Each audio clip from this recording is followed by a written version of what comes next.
you don't have to be a certain special someone in a specific way to make a big difference in the world.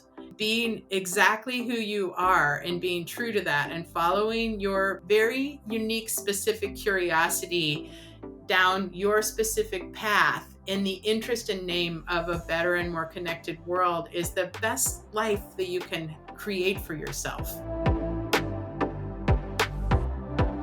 Hello, and welcome to the Conspiracy of Goodness podcast, where you'll hear from amazing people around the world who are solving some of our most vexing problems. And they still think the future's bright. So if that can be possible for folks like our guest today, then we can certainly feel like there is an enormous wave of goodness and progress going on. Okay, our guest today is an amazing woman. This is one of those times when you just are following your curiosity on the internet, and I stumbled upon the work of Katherina Audley. Catarina is a Nat Geo explorer, a community builder, and a whale enthusiast. Catarina is the founder and director of the Whales of Guerrero. And what's going on here is that she's a part of a community-driven research, education, and training program based in Southwest Pacific Mexico, where she is participating in whale research, and she's leading a community to build capacity and lots of ecotourism opportunities for the whole region. This is an exciting story because what I've learned about Catarina's work is that it's a model that could be transferable to countless places around our planet where ecotourism could flourish, and therefore communities, and therefore goodness and progress and the rising improvement of our environment. Catarina is a travel writer and a photographer since 1995. She's been visiting and living in this little village of Barra de Potosi. I'll let her correct me on that too, since 1997. And she's earned the trust and generated notable interest of the whole region. Even what they are learning in this little village that she's been working in is starting to make a difference in the decisions that are made in Acapulco. And this is huge. This is the way goodness flourishes and ripples outwards. Her organization and her work with this organization called the Whales of Guerrero has been featured in a replicatable model talked about at the UN. We'll get into a little bit more about that too. She's sharing this community-led approach to marine conservation with coastal communities in writing and speaking engagements and workshops all over the world. And we hope that you'll spread the word on her work so that she can support and do more and more there that we all will enjoy the benefits of. So welcome, Katherina Audley. Thanks for having me. It's so good to be here. You know, we're going to talk a lot about whales and community building here. And what I find most exciting is that a lot of your insights we could apply if we're just active in our local food shelf, or if we're, organizing our community to do something at our local school. You've got these wonderful insights about building enthusiasm and a community that I think the world needs to know. So thank you for your hard work and all that you've been through the last many years to be exactly who you are today for us all. Well, thank you. I really appreciate any opportunity to share what I do, as my story is an eclectic one. And I think that I've got something to offer in terms of that. So I'm glad to be able to share. Let's just start with a terrific Margaret Mead quote that I think is relevant to everything you're doing and everything most of us are doing when we act in our communities to make life a little better for others. There's this great quote that says, "Never doubt that a small group of thoughtful, committed individuals can change the world. In fact, it's the only thing that ever has." This is the thing. You probably went down there and had a handful of people that were interested in what you had to say, and now it's reaching Acapulco. I mean, talk to us about your story, Catarina. All right. So I love three things more than anything, pretty much. I love whales. I dream about them. I think about them all the time. I'm one of those whale people. And another thing that I love is Mexico. And I specifically love this little community where I live and work called Barra de Potosi.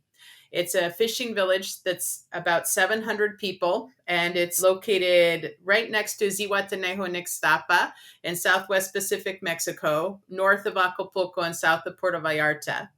And The other thing I love is I love bringing people together to do big, impossible things. When I was living in San Francisco, I was working in this museum and I got to live right by the Golden Gate Bridge in the Presidio. And I started having dreams about whales. I never really thought about whales before. I'd always been an animal lover, but I'm not a scientist, I'm not a biologist. And so, but I thought, I just started dreaming about whales, that I would go into the water and swim under the Golden Gate Bridge, and there would be these big sharks around me. And in my dream, when I had a whale present in the dream, the sharks wouldn't hurt me because I knew their intent and I was safe. So I would have this dream and then wake up the next morning and feel that way a little bit all day. My days felt a bit more magical, and I felt like I could see into the true hearts of things a little bit because of this whale power. So I thought, I think I need to go see a whale. There's these animals out there that are wise and deep and acoustic, and they see things and know things we can't imagine. What is a whale like? So I saved up my money and went out on a whale watch trip to the Farallon Islands, which are a group of little islands off of just a rocky outcropping of islands 30 something miles off the coast of San Francisco, and it's a place where birds go, and it's like McDonald's for great white sharks out there. They eat all the seals out there, and there was a chance that you might see a gray whale.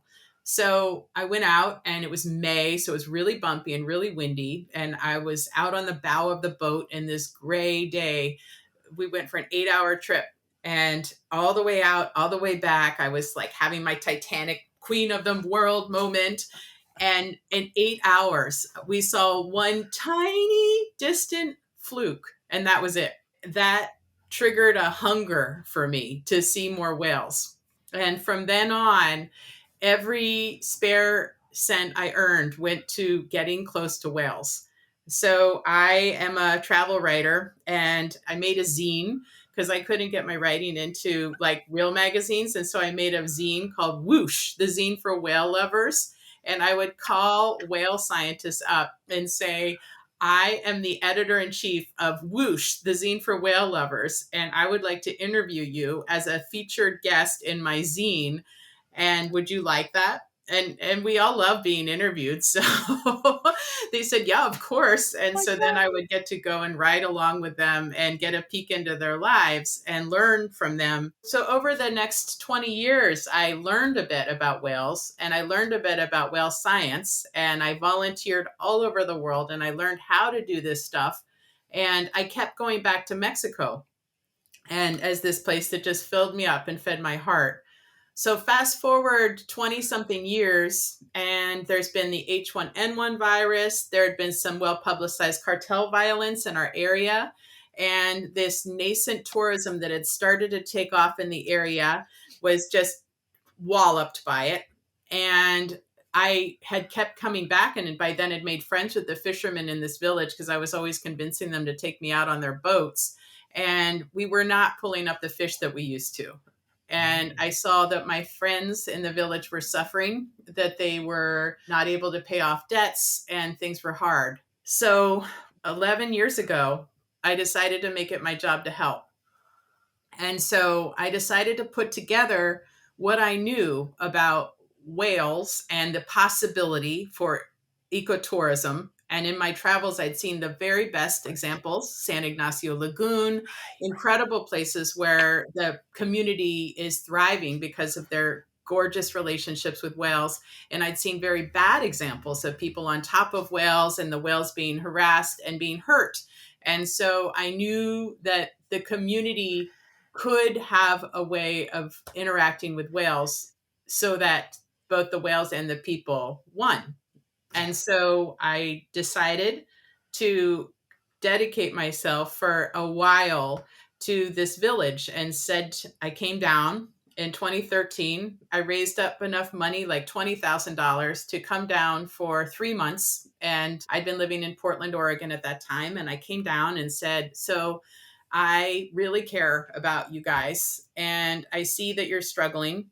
And I don't know if you know this, but there's places in the world where people will travel from the other side of the world to come be near whales because the fishermen have friendships with these whales and the whales feel safe with them and people want to be in the boats with those fishermen. And every time I go fishing in the winter, I see whales out here. And I've noticed that there's no whale ecotourism. And I don't even know if there's enough whales to support it because no one's ever studied any whales here. But maybe we could have a look. And the community was like, okay. So that's how it started. My project is this idea. And I was just this sort of weirdly obsessed whale lady who was kind of familiar in the community. And I had done some travel writing about the place, and that had given it a boost. So people knew that I was someone that could bring some tourism, and they were game. Okay, so you see a problem, you see an opportunity. Then what? What's your first, what can you tell us about this? Because I think what you have done is a great model for any of us who see the opportunity to turn a problem into a solution that's a win-win for everyone. Okay, so I worked as a commercial fisherman before, and I love fishing and I love fishermen. And so I thought my job was going to be I was going to work with my buddies who I'd been fishing with already for like 20 years, and we'd go out, we'd study some whales, figure out what was out there, do a little ecotourism, and that's what I would do. But I came to the community with a whole lot of love and a question. And the question was, how can I help? And the community said, well, if you want to help, don't bother with the old fishermen. They're not going to change their minds. And I don't totally agree with that, but they did say if you want to make a difference, you have to focus on the children and the women and the young men who are just starting out in life, not the ones who are the seniors in the village. And I'm not a big kid person. I like some kids, but I'm not like I love all the kids. And I my project became a very, very education oriented project. And I ended up hiring many young Mexican early career scientists and educators who love kids. And my whole team besides me is Mexican, and they get out there and connect the kids. And I do work with a lot of kids. Within the first weeks, I was out there with the kids showing them how the hydrophone worked. They were jumping on the boat with Oh. me. I was in the library with them teaching them about whale songs, and we were doing all of this whale stuff. And the kids were quickly zooming around on their bikes in the village, singing whale songs, making those noises. And the young men who were starting out in ecotourism were the ones who were studying the whales on the boats with me because there had never been anybody studying whales before in this area. It was an overlooked place where it was thought that the whales just pass through and it's a migratory corridor and there's not much. And so don't bother. So the status of whales when I got here was there were whales in Puerto Vallarta and lots of them. And there was very endangered tiny group of about 400 whales known to be in Central America. And it was believed that the whales that came through here would have been bombing down to Central America to calve. As we have humpback whales, and the humpback whales that come here come to calve and they come to breed. So the assumption was that these whales were coming from the north, from California, Oregon, Washington, maybe, and passing through Puerto Vallarta, passing through here to Central America. And so I worked hand in hand with local fishermen collecting data about whales, and I leaned heavily on those experts who I had interviewed for years before to give me that rigor that we needed scientifically to collect the data that could be useful. We went out and we just started collecting data about whales. And every time we found out something cool, we got a projector. I got a projector. It was like from Idea Wild. It was my second grant I ever got for $600 to buy a projector. And we went into this village. It's a tic-tac-toe village, so just 2 streets by 3 streets by 3 streets, actually. There's the kindergarten in the middle, and there was a white wall. So we would have video night, and anything cool we saw out there, I would project onto the wall, and the village would show up in their plastic beach chairs and sit down, and we just look at cool whale stuff together. And Gosh. so I brought the ocean and the whales to the community. And it was a kind of a curiosity to have this be something. So it became a early on, it became a really kid intensive project. Hmm. And I did training programs with guides, and anybody that wanted to come out on the boat is welcome. And I had a hydrophone, which is an underwater microphone, and I invited people to come and listen to the whales. And the fishermen were kind of scared of whales. They didn't know, they were asking, like, do they lay eggs, are they scary, what are they doing here. They didn't know they sang, but people had heard this spooky noise when they were spearfishing at night a lot of the time, which is the sound of whales singing. And so having a chance to just drop the hydrophone in the water and listen was a interesting experience for people. So I got people to come out with that opportunity. So you fast forward 10 years, and now the women in the village had never been on a boat before. And now we bring women and kids out every week. And the fishermen donate their time and resources to bring women and kids out. And I or a team member go out with them, and we get to have this big adventure where we go to sea. And it's their first time on a boat, even though their husbands are fishermen for a lot of them. And we go out and we go see what it's like out there. And they get to have this experience of doing something a little bit scary and brave and be around these big animals. And they get bonded, and we have great conversations on the boat. So now that's a big part of our project, is getting women and kids out onto the boats. And it's very good for the local fishermen, the guides, because they get to Yeah. feel proud and show what they do and how to be around a whale in a way that the whale is relaxed by keeping a distance and being good with your motor and approaching it from a certain angle and letting the whale decide if it's going to come to you rather than the other way around. Hmm. So the guides are reinforced as these champions and caretakers of whales as they take their family and community out to see them. You have this great take on making heroes out of ordinary people. Yeah, yeah, that is my thing. I really have noticed that as I've worked on the whale world, I do get a lot of time now to be around the people that I was a fangirl of, right? So we've discovered a lot about humpback whales and our region, and it's become an important place. That the whole status of humpback whales in the North Pacific is different because of the work that we've done over the past 10 years. And laws around crabbing and ship movement and patterns in the North have all changed as a result of our work. But what I've noticed in working with many scientists is they start from a place of negativity sometimes when we talk about something. And what I learned from being a volunteer around the world was what usually happens in research projects is this parachute science where a group of scientists go in and they're very passionate about the animals, and they go and they live in a little house and they study the whales and they live on rice and beans and they get really bonded and they collect great data, and then they take it to a conference, they share it, maybe they publish it in a science magazine, and that's it. Then they come back 5 years, 10 years later, and often the place has been ravaged. The whales are hurt. The community doesn't have a connection with them, and the community never really even knew they were there. So, what we did, every team member, including myself, lived with local people as guests in their homes, as parts of their family. It was more expensive, but it was important to separate out and to prioritize being with the community and supporting them. And by doing it that way, the community became much more aware of what we were doing and much more connected. So this is the experience I was having this great, wonderful, beautiful time with the community where people were slowly getting more interested in whales and becoming passionate. And then I would go to science meetups, like conferences, and people were talking about the fate of this and that endangered species and what was happening, and they were so sad.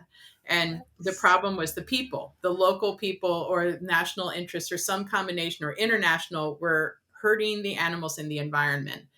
And I would talk to people about, well, what do you do with the local community? And usually they didn't do much. They may do a workshop or a presentation, but there wasn't this real engagement that was deep. And so I knew we were onto something, that what we had to do was to prioritize the people and prioritize the community. And if we wanted to do something to take care of this little group of humpback whales that we discovered do come here as a destination to calve and to mate, we had to do something for the people. And so my project turned its back on the whales to a certain extent. And nowadays, we spend very little time on the water, and we spend a lot of time hanging out with people on the stoop, in their homes, in little meetings, and talking about how can we help, just like we started out. And after many, many years of starting whale ecotourism in the region, expanding it out, and Zihuatanejo, Ixtapa, these bigger cities have picked it up. Now Acapulco and little communities along the way have all picked up whale watching as well. Now we train 80 guides. We're an authorized whale watch region. But a lot of what we do these days doesn't have anything to do with whales. We support cooking classes. We support guided walking tours. We support building community centers. And these are things that the community said they wanted. After we'd been doing this work for a while and we had built up this relationship that was like, Right.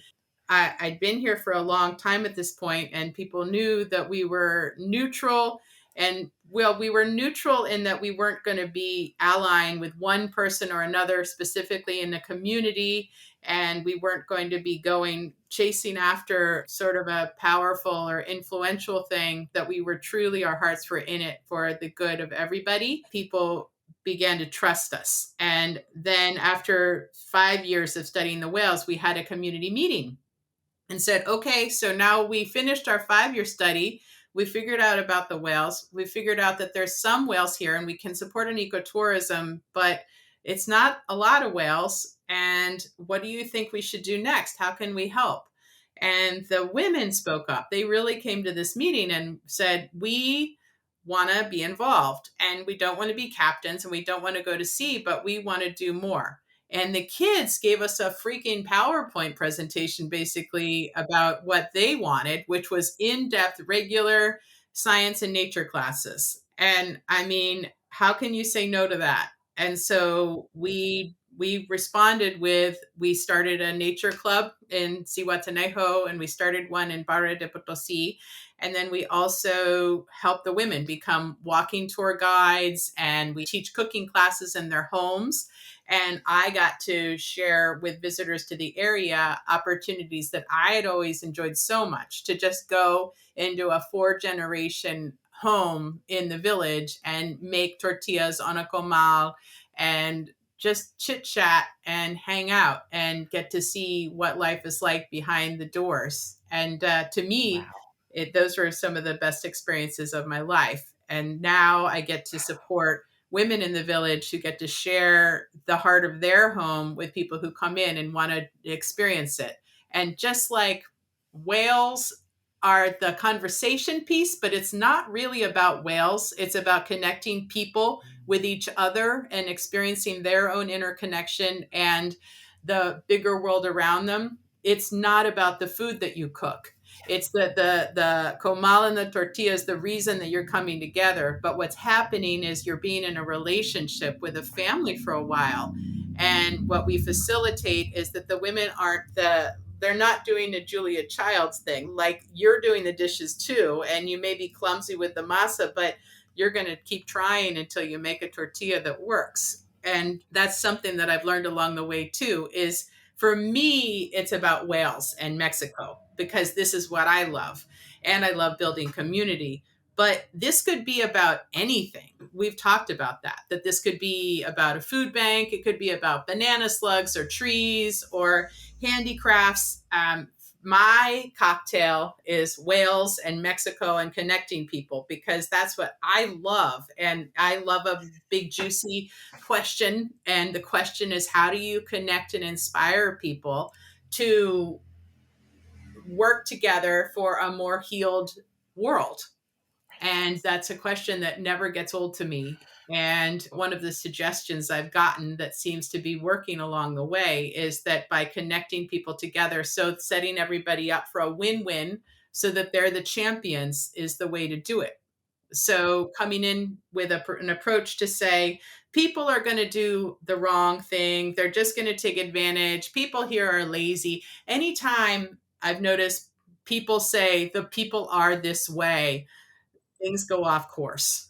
And so coming at it from a place of curiosity and knowing I'll never understand what it's like to be from here. I speak Spanish, I live here, but I will never really understand what it's like to walk in somebody's shoes here.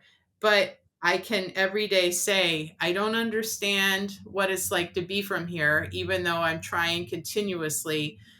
I know I could leave and I could go and do something else and you can't. But I have empathy and I believe in you and I see the good in you. And I believe that if we set you up to win, for you be financially successful, you have a great relationship with the whales, you have a successful business that you feel proud of, then people are set up to be champions and heroes of the ocean.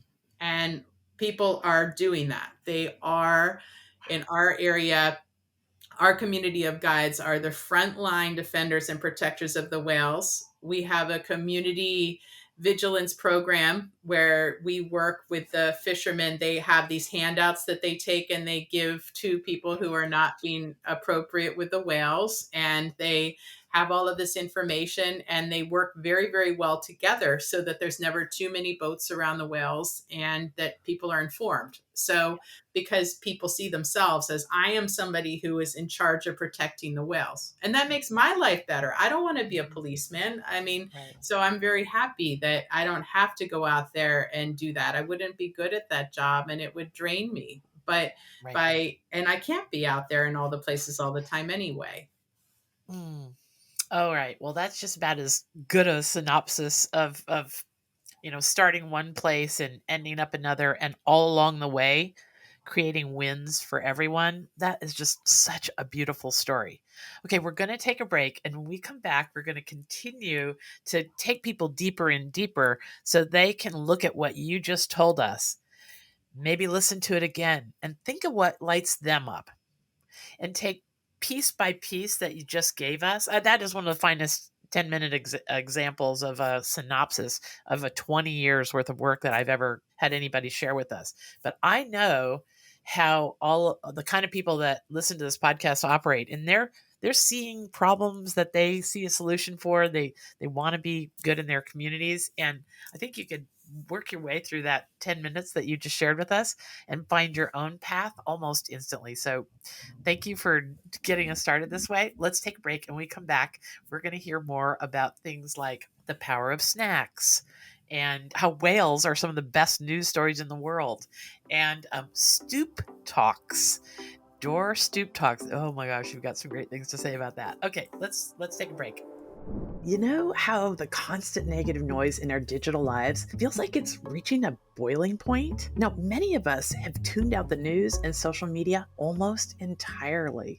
Well, it doesn't have to be that way. There are newsworthy stories about amazing progress, innovation, leaps in human potential, and wonders in the natural world, and they're just not reaching the top of our feeds. We can have access to this, but none of us has the time or maybe even the emotional stamina to search through all the doom and gloom news to find what's right with the world.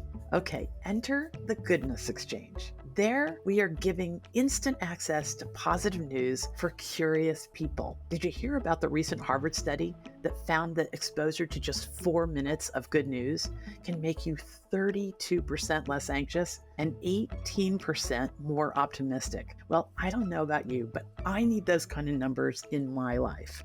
So, if you want to live with more joy and way less fear, it's really simple. First, you join us at the Goodness Exchange. Everyone around the world has the opportunity to access this kind of content. And we've promised no politics for about a decade, so you're safe from all that distraction as well.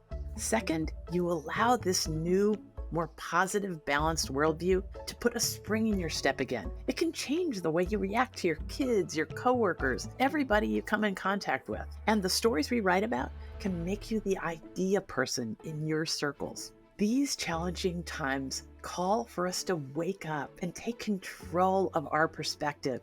The people who use the goodness exchange have the ability to react to the harshness of the world much different because they know way more about what's right with the world. And that's a resource. So, subscribe to the Goodness Exchange, our YouTube channel and the podcast, and use this content to live a more expansive worldview. It is still an amazing world out there, and you can be a part of it. Welcome to the Conspiracy of Goodness. Okay, we're back with Katherina Audley. Katherina is a change maker in the best sense of that word. She had a heart for a particular region in the world. She had a passion for a certain kind of creature that just lit her up. And then she found a way to bring her background, which is something we haven't gotten to. But you have quite an unusual background. Can you give us sort of like a little timeline? I mean, you were born in Alaska. You have this life of living from place to place to place to place. Give us a teeny tiny snapshot of all the things that you brought with you to build this life of the last 20 years. Okay, so my family is a long line of storytellers. And Okay. so I've always been in it for a good story. Okay. So as a result, my life has been lived in the interest of learning and good stories. Those are my motivators. And Yeah. so I was born in Alaska. Then we moved to the East Coast, where we moved pretty much every year. My father was a civil engineer for Amtrak. My mom was a teacher. When I was 18, I was all about playing the flute. I went to music school and I learned discipline from being a flutist. Then realized I didn't have the talent to be a principal flutist, and I don't have the personality to be an assistant principal flutist in a small city. So dropped out of music school, moved to the West Coast and went to school. I went to Berkeley and studied the origins of Christianity and ancient Greek religion. Again, just big questions about religion and why. Moved to Greece thinking I would study archaeology and learn with my body. Ended up a go go dancer. From there, I moved to Spain, to the Canary Islands, because Lanzarote sounded like a romantic place, sort of like Lancelot. And there was this thing called timeshare that you could sell. I didn't know what it was, but I knew that they gave you a free place to stay if you did it. So I sold timeshare for a year, got out of that, went back to the Bay Area, and decided I'm going to be a poet. Yeah, the .com thing was happening, but I thought what I was going to do was I was going to be a published poet, and that's how I was going to make my living. And I did get a few poems published, but then one day I walked into a museum, the Exploratorium. I was 25 and I was very full of myself, as most 25-year-olds are. And I wanted to do big, big, beautiful things in the world. And I hadn't learned how to work with big groups of people yet. And in the Exploratorium, everybody was smarter than me and had things to teach me. And I knew that if I worked there, I would learn how to work with big groups of people, and I would learn how to shut up and listen. And so I got to work there for about 5 years. After that, I worked as a travel writer and a photographer. And I also worked as a web person. I helped start a biotech company, and then I worked as a sculptor for a while. I was a professional Viking. As you're looking at me, you can see I look really natural in those horns and loincloths. So I had a stint as a professional Viking model. And so I've had a very eclectic background. I've also been a commercial fisherman in Alaska. And I've mentioned that I also have volunteered as a whale person all along the way. So that's my very eclectic background. And what has happened to me in my 40s is all of these different things that I've done along the way have led me to this very specific life that I have, where I've put together what I love and what I can do and my skills and combine them in the interest of a more connected and healed world. And I feel like what I can offer people, what my biggest dream is to help other people know that your interests and your skills can also be put together in a way for a more healed and connected world. And as long as your idea is a good one and you're doing something for a better cause and you make your mission and your vision bigger than you, and strive to stay out of your own way and serve the mission and serve the vision, and share it out, then you can continue on for a really long time. I've seen a lot of people burn out, and I've gone through burnout for sure.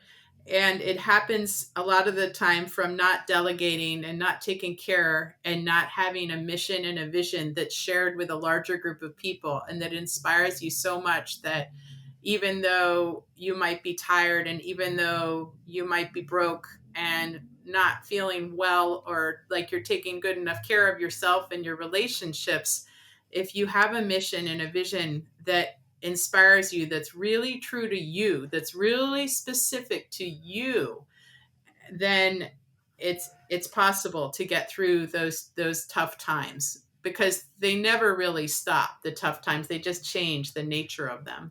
Yeah, I'm looking here at a quote that you had about putting what makes you uniquely you together. You look at all that you know and what you're still curious about, and you end up with this super custom life that is yours and yours alone. That's a quote from you. And that when you said that the other day, and I knew enough about what you're actually doing today, but I didn't know that huge background, including the go-go dancer.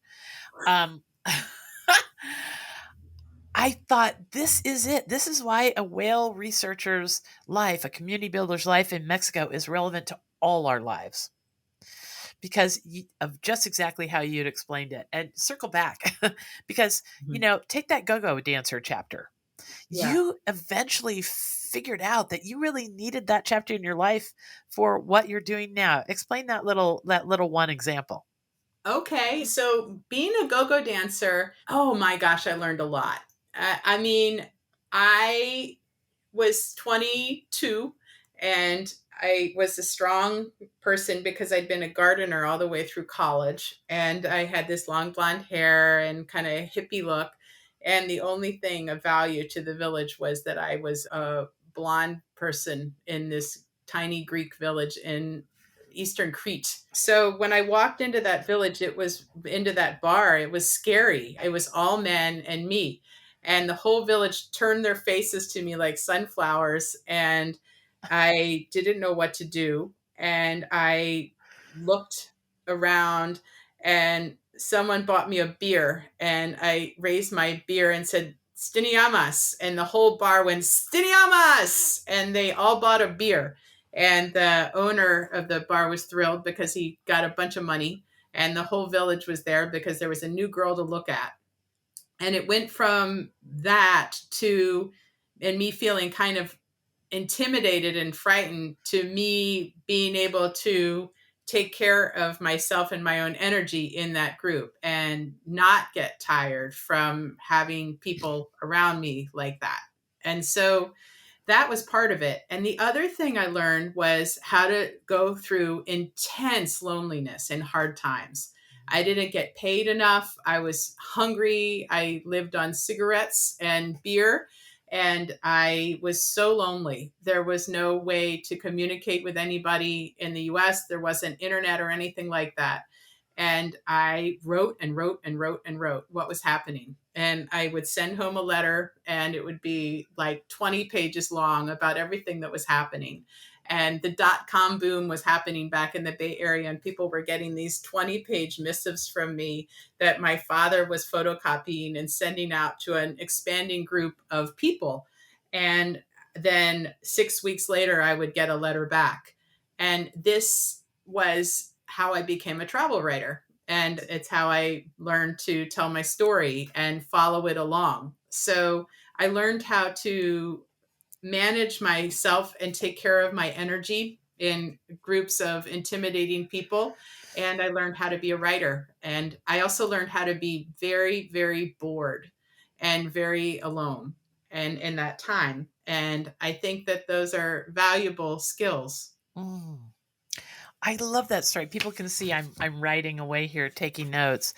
I love that little sideways thing because I'm sure there are listeners who this topic of finding your meaning and purpose is is building. I know during the pandemic it was hot for a while, but I see it really deeply becoming something that people are chewing on these days. Like, am I doing what I'm uniquely built to contribute?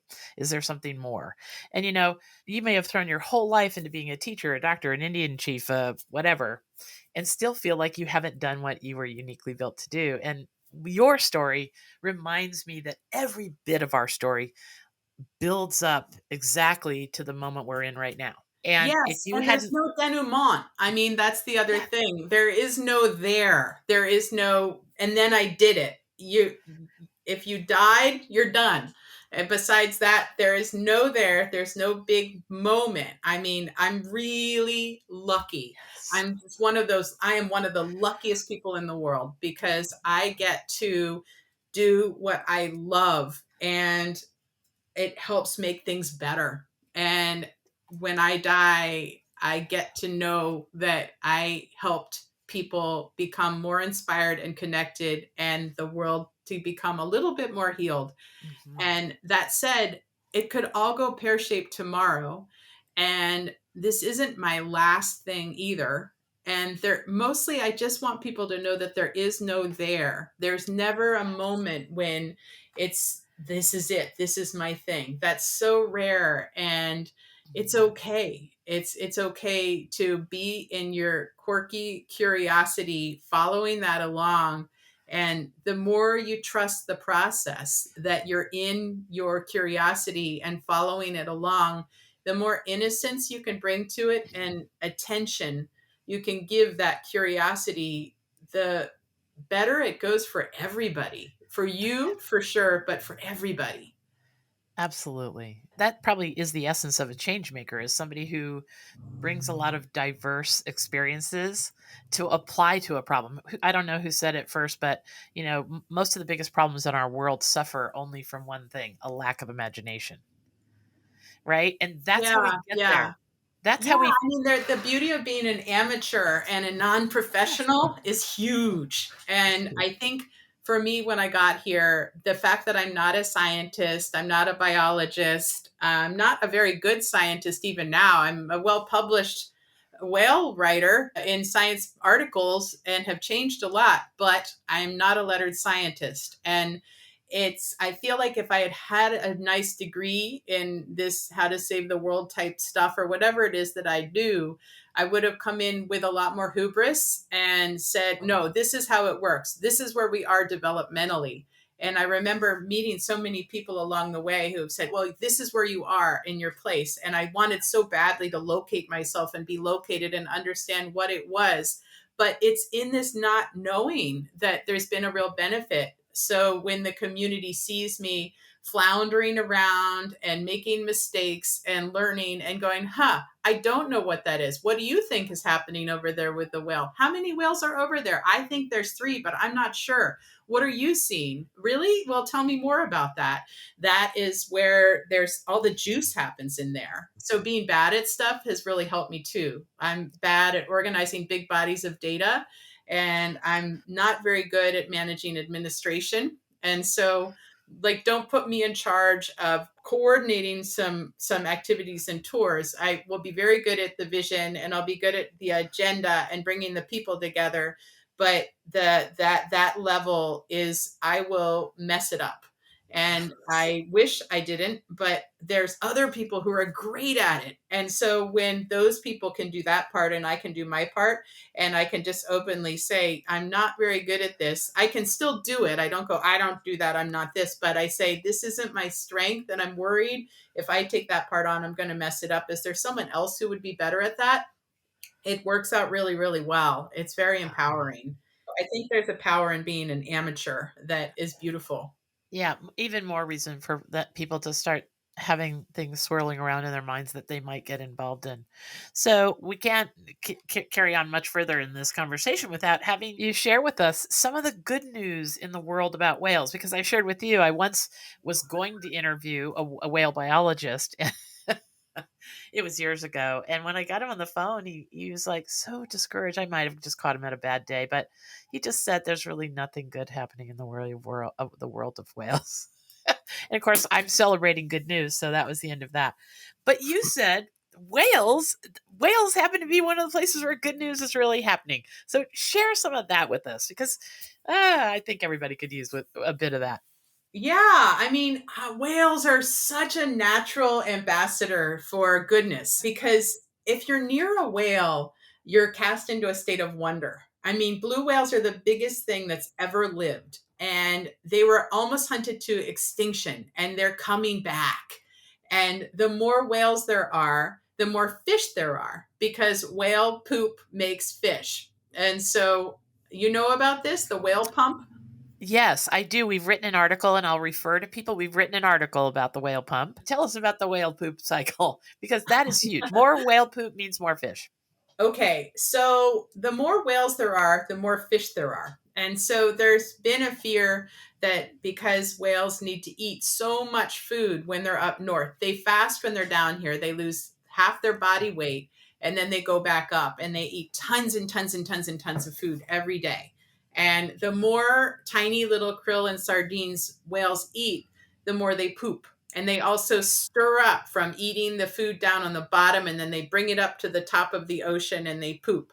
And this makes algae, this makes all of the tiny little micro animals that other fish depend on. And so the more whale poop there is, the more food there is to create the whole big web of life. And so Right. we've learned that the more whales there are, the more fish there are. So whales make fish.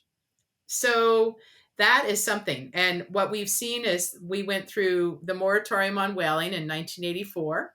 And this place that I used to dream about seeing whales under the Golden Gate Bridge back then, you never would have seen a whale under the Golden Gate Bridge. But something magical is now when you go to the Golden Gate Bridge and you look down, you will probably, there's a very good chance you'll see a whale. And those whales under the Golden Gate Bridge are the same whales that come here.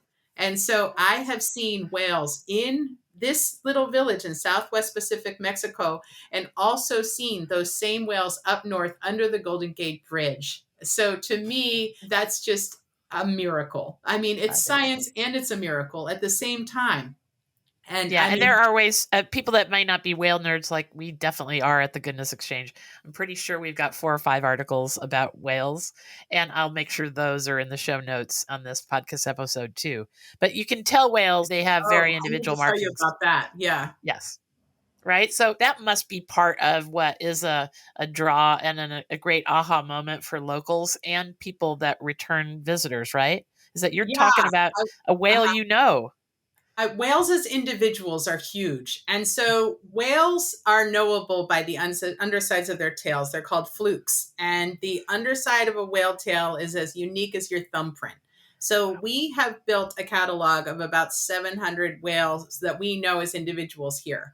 And all of these people out there, both whale watch people that just love going out on boats and scientists have been out there and they've all been taking pictures of the undersides of whale flukes for 50 years now.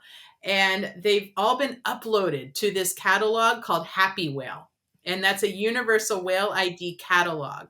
And now Happy Whale has a way that you can take a picture of a whale fluke, upload it, and in that moment, Happy Whale can instantly ID your whale and give you a map of where the whale was, where it's been, when it was first photographed, if we know if it's a male or female, it's all there.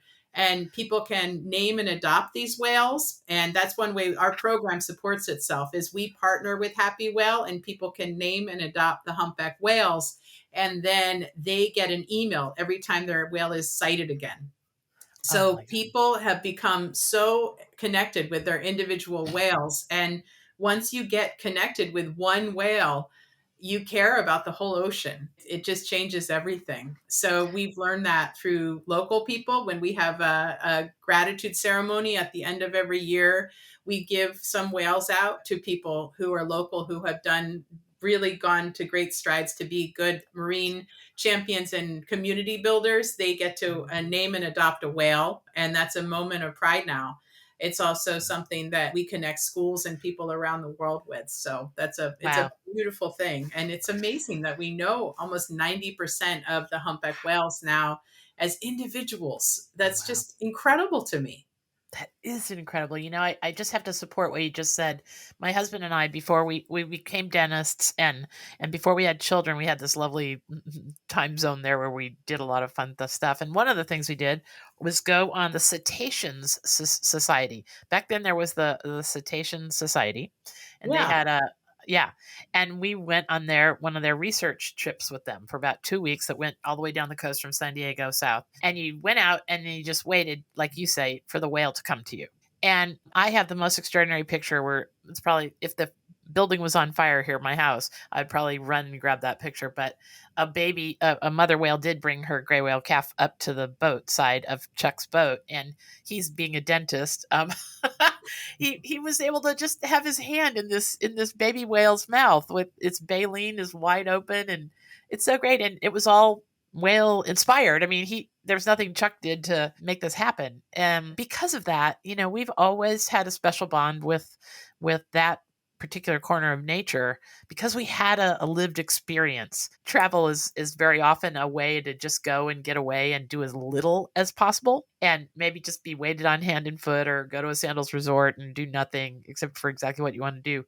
But the real memories in life are made in going to places like you're working with, where you're making a community better by being there, you're learning all the things you've said about all the women teaching others to cook and everything else. I mean, your whole community, it sounds like to me, has found a way to engage with this new resource. That's something that was always there, but now looks like a new resource. Is that a pretty good Yeah, it is. And estimation? it's I appreciate the shout out for ecotourism that feeds into a local community as Yes. well. We have so many good-hearted people that write to us and want to be a volunteer for us, and we don't have a volunteer program because all of our energy goes into supporting young local leaders. And so our whole team is paid, and our whole team are Mexican because I want the kids and the women and the young people in the community to see themselves and the people that are doing this work.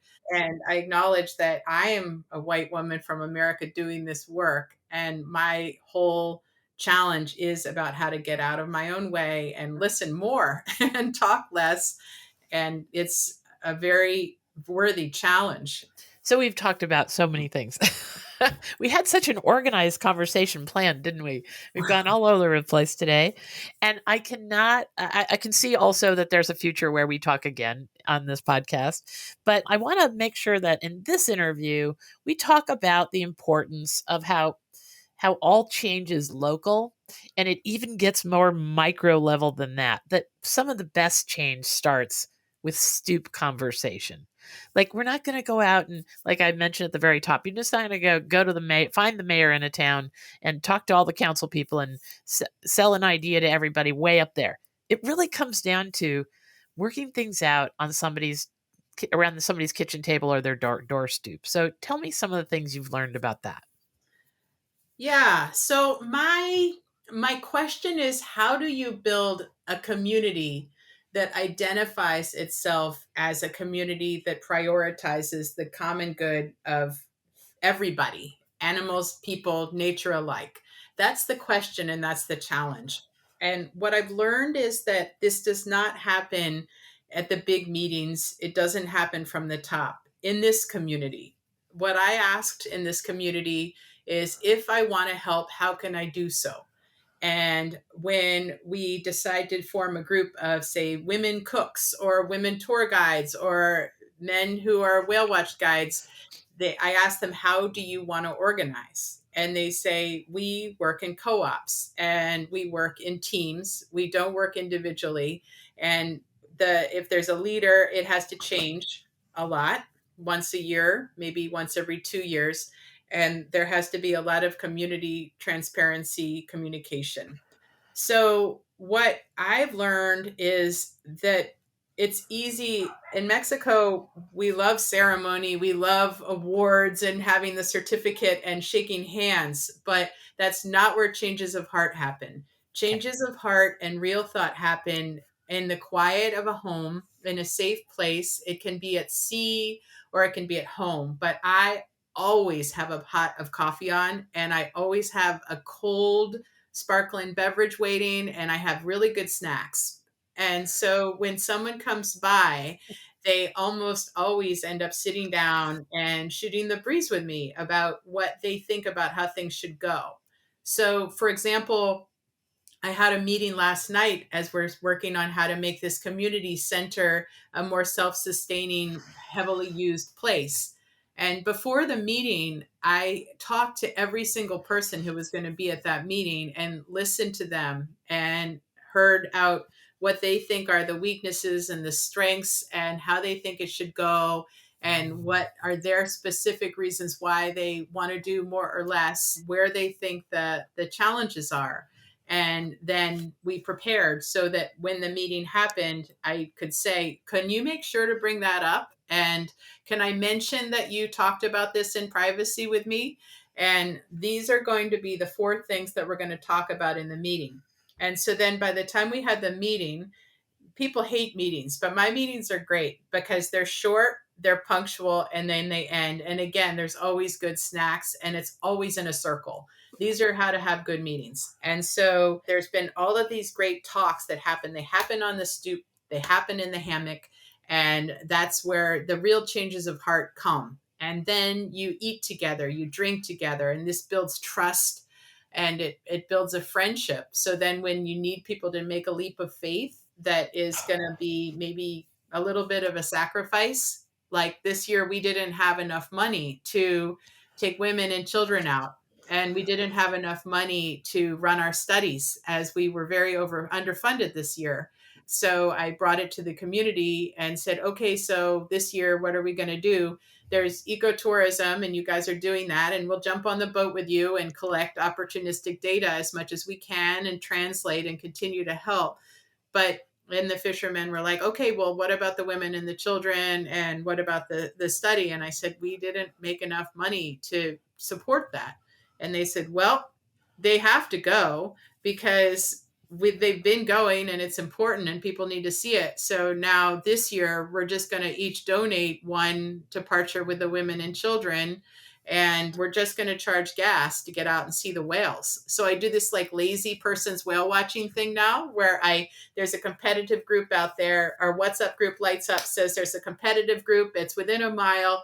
I run out with my gear, go get pictures of those tails, and come zooming back to the office. It's very, very fun. It's nice to be out at sea looking openly, and that's a better way to collect more broad data if you're doing population study work. But to just get those tails, it's very efficient. And this has happened as a result of years and years and years of benefiting the community and of having a lot of quiet conversations and spending time one on one at sea, listening to people share themselves. And it didn't happen overnight. I don't think it ever can. I think that No.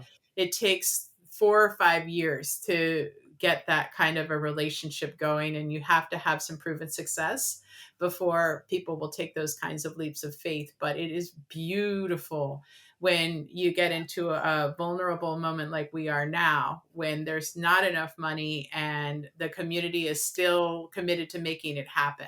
And someday we'll have money again and we will be able to pay because people need to get paid. But it's really, really beautiful that as a result of all of those nice long chats over a cold drink and a cookie, we've built this kind of thing. Ah, it's such okay.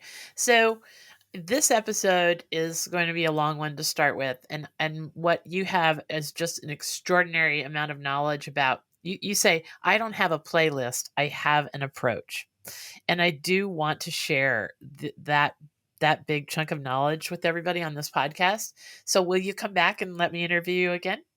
I'd love to. Yeah. But I don't want to wrap up until we really get on the table here. What can people do to help? Because this is a noble quest that you're on here for a whole lot of reasons. It's so shareable. It's a wonder for the environment all around you. It's a wonder for the lives of children. Just think, Katerina, how this effort that you're involved in will change the life of thousands over the scope of time, generations from now, right? The Yeah. wonder in just that is so amazing. So what can people do to help? If it's just donations, great. I don't care. Whatever you need from us, I want people to know because very often on this podcast, what people say they need is what we help them get. So, the number one thing that we need to keep going are donations. And Okay. so, there are a few ways that people can donate to our program. One of them is through the Adopt a Whale program that we Okay. share with Happy Whale. And so, 50% of whale adoptions, when people adopt a whale through Whales of Guerrero, it goes to Happy Whale, and 50% goes to us. And that is what saved us last year was people around the world adopted whales, and not even whales of Guerrero, but whales in Antarctica. And these adoptions from people going to Antarctica, going on a cruise and auctioning off naming rights for a whale actually are supporting us in Mexico to connect a community with whales that is then changing crabbing and fishing and ship traffic laws in California. And whales are safer and the ocean is healthier because there's more whales, there's more fish, and the ocean is being restored. And then there's this wonderful opportunity for wonder for people to get out and connect with whales. And so it's a real win win, not just for our region, but for whales and people around the world when we're supported as a project. We also are a nonprofit in the US. And so any donations that people can give to whalesinmexico.com are greatly appreciated. Okay. Another way we can be supported is we're looking for more opportunities to share our story. I'm trying to figure out how to get what we've learned along the way out. And I do want to emphasize there is no there. I don't declare any of this healed or better. Yep. But as you say, we have touched thousands of people. And I do sleep well at night knowing that I've made a positive difference in the lives of many, many people and that people are prioritizing the common good of the ocean and humans alike as a result of our being here. And that feels pretty wonderful. So I'm always, one of the things that I love the most these days individually is I love sharing our story.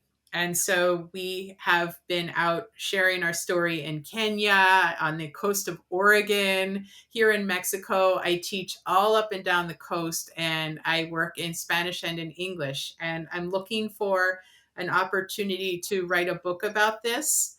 I'm looking for opportunities to share this through talks and through workshops, and looking for opportunities to facilitate conversations in other communities. They don't even have to be coastal communities to talk about and listen to people sharing how they think we can all work together for a more connected and engaged world around us. And that's a way to say she does a lot of public speaking, so you can hire her.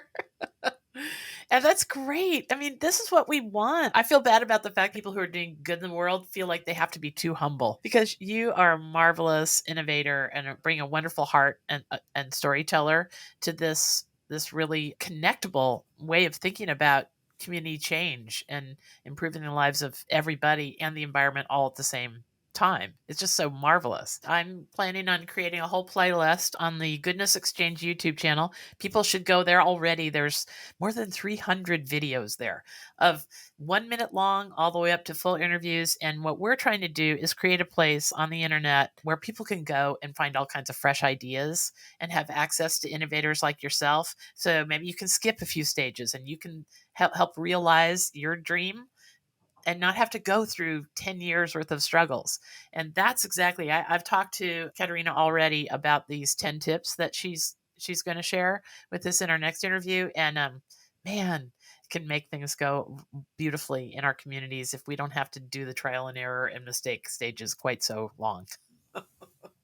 Yeah, I think that I went to a talk one time where they talked about the mistakes they made, and I realized we're so prurient, all of us, and there's nothing wrong with that. It's our being good survivors that we want to know what mistakes other people made, and that's why I'm brave about sharing my mistakes. Is I just don't want other people to make them if they can be avoided, and sometimes you need to learn, but if we can learn from each other, I can be vulnerable and be very honest about the mistakes that I made along the Yeah. way. And I think that that's really fascinating for other people to get to learn. And if people are in a stage developmentally to hear it, because I've learned a lot in 11 years. And so, well, in 51 years now. And so I wasn't ready to learn, so to receive and absorb and change and grow as a result of some of the tips I was given along the way. And then 30 years later, I heard it and went,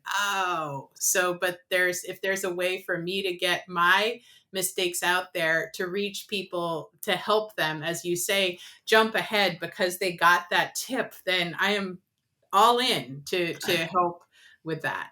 All right, let's do it. All right. Well, I can't thank you enough. If this interview had only been 3 minutes long, and there was like one thing, sometimes you watch the news or you know what's happening in depth over here or there. If there was just one thing that you wish people knew, what would it be, Katerina?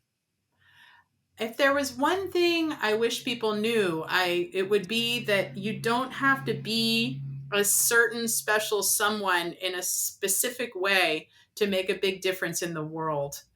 Being exactly who you are and being true to that and following your passion and your curiosity. Passion is too lofty a word. Following your very unique, specific curiosity down your specific path in the interest and name of a better and more connected world is the best life that you can create for yourself. And I want everybody in the world to know that and to take heart and be excited by whatever your quirky curiosities are and follow them unapologetically and joyfully and know that there is a way to put together what you love and what you're good at for a more healed and connected world.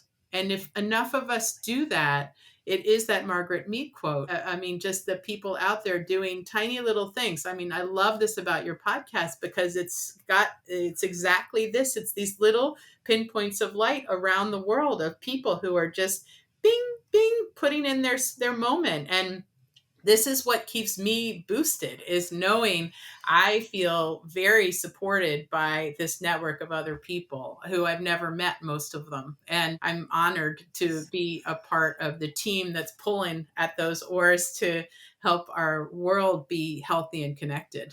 Aw, that is just such a beautiful way to wrap up this interview. Okay, there will be a part two. I'm Dr. Linda Ulrich, founder of the Goodness Exchange. If you want to meet hundreds more people with their own take on exactly what Katerina just said, hit up the Goodness Exchange once a day and it'll improve your outlook on the world radically. And thank you, Katherina Audley.